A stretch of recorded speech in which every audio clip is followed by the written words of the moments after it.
ಉಪನ್ಯಾಸಕರ ಸಂಘದ ಹೆಸರಿನಲ್ಲಿ ಕೆಲವರು ಮೌಲ್ಯಮಾಪನ ಬಹಿಷ್ಕಾರಕ್ಕೆ ಕರೆ ಕೊಟ್ಟಿರುವಂತದ್ದು ಇದೆಲ್ಲೋ ಒಂದು ರೀತಿ ಸರ್ಕಾರವನ್ನೇ ಬ್ಲಾಕ್ ಮೇಲ್ ಮಾಡುವಂತ ಒಂದು ತಂತ್ರ ಆಗಿದೆ. ಇದು ಸರಿ ಇಲ್ಲ. ಜೊತೆಗೆ ಈ ಮೌಲ್ಯಮಾಪನ ಬಹಿಷ್ಕಾರಕ್ಕೆ ಕರೆ ಕೊಟ್ಟಂತ ವ್ಯಕ್ತಿ 2019ರಲ್ಲಿ ಇವರು ಅಧಿಕಾರಕ್ಕೆ ಬಂದಂತದ್ದು, 2024ಕ್ಕೆ ಇವರ ಅಧಿಕಾರದ ಮುಗಿದಿದೆ. ಸಚಿವರು ಹೇಳಿರ್ತಕ್ಕಂಥ ಮಾತು ಅಕ್ಷರಶಃ ಸತ್ಯ ಅನ್ನೋ ಒಂದು ಮಾತಿಗೆ ಬಾಕಿ ಸಂಭಾವನೆಯನ್ನ ಕೊಡ್ತೀನಿ ಅನ್ನೋ ಒಂದು ಮಾತನ್ನು ಕೊಟ್ಟಿದ್ರು.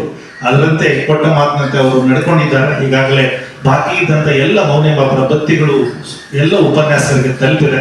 ಇದಕ್ಕಾಗಿ ಕೂಡ ನಾನು ಜನ ಸರ್ಕಾರಕ್ಕೆ ಧನ್ಯವಾದಗಳನ್ನ. ತಮ್ಮ ಅಧಿಕಾರದ ಅವಧಿ ಮುಗಿದು 2 ವರ್ಷ ಕಳೆದಿದೆ. ತಮ್ಗೆಲ್ರಿಗೂ ಗೊತ್ತಿದೆ, ಕಾಲೇಜಲ್ಲಿ ಎಲ್ಲ ಉಪನ್ಯಾಸಕರಿಗೆ ಸದಸ್ಯತ್ವಕ್ಕೆ ಅವಕಾಶವನ್ನು ಕೊಟ್ಟು ಮುಕ್ತ ಮತ್ತು ಪಾರದರ್ಶಕವಾದಂತಹ ಚುನಾವಣೆಯನ್ನ ತಾವು ನಡೆಸಬೇಕು ಅಂತೇಳಿ ನಾವು ಉಪನ್ಯಾಸಕರನ್ನ ವಿಶ್ವಾಸಕ್ಕೆ ತೆಗೆದುಕೊಳ್ಳದೆ ಅಧ್ಯಕ್ಷ ಗಾದಿಯಲ್ಲಿ ಮುಂದುವರಿಯುತ್ತ ಉಪನ್ಯಾಸಕರಿಗೆ ಉಪಯುಕ್ತವಾದಂತಹ ಯಾವುದೇ ಕಾರ್ಯಕ್ರಮಗಳನ್ನ ಅನುಷ್ಠಾನ ತರಿಸುವಲ್ಲಿ ಅಥವಾ ಅವರಿಗೆ ನ್ಯಾಯ ಒದಗಿಸುವಲ್ಲಿ ವಿಫಲರಾಗಿದ್ದಾರೆ ಅನ್ನೋ ಒಂದು ಮಾತನ್ನ ಈ ಸಂದರ್ಭದಲ್ಲಿ ನಾನು ಹೇಳಕ್ ಬಯಸ್ತೇನೆ.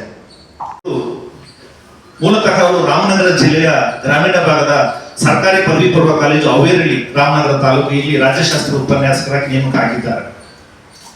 ಆದರೆ ಕಳೆದ 4 ವರ್ಷಗಳಿಂದ ಸಂಘದ ಹೆಸರಿನಲ್ಲಿ ಬೆಂಗಳೂರಿನ ಹೃದಯ ಭಾಗದಲ್ಲಿ ಇರ್ತಕ್ಕಂತಹ ಸರ್ಕಾರಿ ಬಾಲಕಿಯರ ಪದವಿ ಪೂರ್ವ ಕಾಲೇಜು ಬಸವನಗುಡಿ ಬಿಪಿವಾಡಿ ರಸ್ತೆ ಬೆಂಗಳೂರಲ್ಲಿ ನಿಯೋಜನೆಯನ್ನ ಪಡೆದು ಒಂದು ರೀತಿ ಉಚಿತವಾದಂತಹ ಸಂಬಳವನ್ನು ಪಡಿತಾ ಇದ್ದು ಸರ್ಕಾರಕ್ಕೆ ನಷ್ಟ ಉಂಟು ಮಾಡ್ತಾ ಇದ್ದಾರೆ ಅಂದ್ರೆ ತಪ್ಪಾಗಲಾರದು. ಸರ್ಕಾರ ಮತ್ತು ಇಲಾಖೆಗೆ ಅಲ್ಲಿ ಕಾರ್ಯಭಾರ ಇದೆ ಅಂತೇಳಿ ತಪ್ಪು ಮಾಹಿತಿಯನ್ನ ನೀಡಿ ಪೂರ್ಣಕಾಲಿಕ ನಿಯೋಜನೆಯನ್ನ ಪಡೆದು 4 ವರ್ಷಗಳಿಂದ ಬೆಂಗಳೂರಿನಲ್ಲಿ ಸರ್ಕಾರದಿಂದ ಉಚಿತವಾದಂತಹ ಸಂಬಳವನ್ನು ಪಡೆದಲ್ಲದೆ ತಮ್ಮ ಸ್ವಾರ್ಥಕ್ಕಾಗಿ ಸಂಘಟನೆಯನ್ನ ಮತ್ತು ಎಷ್ಟೋ ವಿಚಾರಗಳಲ್ಲಿ ಸರ್ಕಾರದ ವಿರುದ್ಧವೇ ಉಪನ್ಯಾಸಕರನ್ನ ದಿಕ್ಕು ತಪ್ಪಿಸುವಂತಹ ಪ್ರಯತ್ನವನ್ನು ಮಾಡಿ ಅದಕ್ಕೆ ಒಂದು ಉತ್ತಮ ಉದಾಹರಣೆ ಇತ್ತೀಚೆಗೆ ಮೌಲ್ಯಮಾಪನ ಬಹಿಷ್ಕಾರಕ್ಕೆ ಕರೆ ಕೊಡುವುದರ ಮೂಲಕ ಇವತ್ತೇನಾಗಿದೆ ಸದನದಲ್ಲೇ ಮನೆ ಹೇಳಿದ್ರು ಏನಾಗಿದೆ ಅಂದ್ರೆ ಇಡೀ ಉಪನ್ಯಾಸಕ ಕುಲ ಒಂದು ರೀತಿ ಬ್ಲಾಕ್ ಮೇಲ್ ತಂತ್ರ ಮಾಡ್ತಿದ್ದಾರೆ ಸರ್ಕಾರ ವಿರೋಧ ಅಂತೇಳಿ ಉಪನ್ಯಾಸಕರನ್ನೇ ಒಂದು ರೀತಿ ಅನುಮಾನದ ದೃಷ್ಟಿಯಿಂದ ನೋಡುವಂತಹ ರೀತಿಯಲ್ಲಿ ನಡೆಸಿದಂತಹ ಕೀರ್ತಿ ಮಾನ್ಯ ನಿಂಗೇಗೌಡರಿಗೆ ಸಲ್ತ. 2019 ಚುನಾವಣೆ ಆಗಿದ್ದು 2020ರಲ್ಲಿ ಚುನಾವಣೆ ಆಗಿದ್ದು, ಹಾಗಾಗಿ ನಮ್ಮ ಅವಧಿ 2025 ತನಕ ಇದೆ ಅಂತೇಳಿ ಸುಳ್ಳು ದಾಖಲೆಗಳನ್ನ ಸೃಷ್ಟಿ ಮಾಡಿ ಉಪನಿಬಂಧಕರಿಗೆ ಸಲ್ಲಿಸ್ತಾರೆ.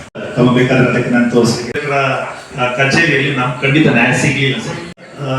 ಏನು ಅವರು ಮಿಸ್ಯೂಸ್ ಮಾಡ್ಕೊಂಡ್ರೆ ಅನ್ನುವಂಥದ್ದು ಕೂಡ ನಮ್ಗೆ ಯಾವ್ದು ಸಿಕ್ಕಿದೆ. ಬಟ್ ಅದ ದಾಖಲೆಗಳನ್ನೆಲ್ಲ ಉಪನ್ಯಾಸಕರಿಗೆ ಒಂದಷ್ಟು ಮೂಲಭೂತವಾಗಿ ಮೌಲ್ಯಗಳಿರಬೇಕು. ಅದರಲ್ಲೂ ಉಪನ್ಯಾಸಕರ ಸಂಘದ ಅಧ್ಯಕ್ಷ ಆದಂತವ್ರಿಗೆ ಇನ್ನೂ ಹೆಚ್ಚಿನ ಮೌಲ್ಯಗಳು ಇರಬೇಕು ಅಂತ ನಿಂಗೇಗೌಡರು ಈ ತರದ ತಪ್ಪು ಮಾಹಿತಿಗಳನ್ನ ಸಂಘಕ್ಕೆ ನೀಡ್ತಾ ಉಪನ್ಯಾಸಕರ ದಿಕ್ಕನ್ನು ತಪ್ಪಿಸ್ತಕ್ಕಂಥದ್ದು ಒಂದು ಅಕ್ರಮವಾದಂತ ಕೆಲಸ.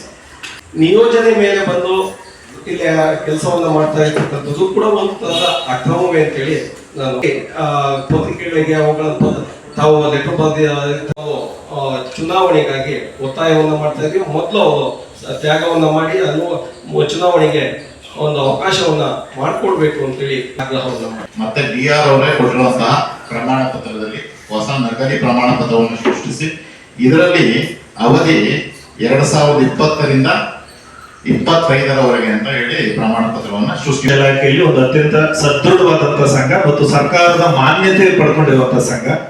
ಏನು ಪದಗ್ರಹಣ ಸಂದರ್ಭದಲ್ಲಿ ಪ್ರಮಾಣ ಪತ್ರ ಕೊಟ್ಟಿರ್ತಕ್ಕಂಥದ್ದು ಪತ್ರಿಕೆಗಳಲ್ಲಿ ಬಂದಿರುವಂತಹ ಸುದ್ದಿ ಸರ್.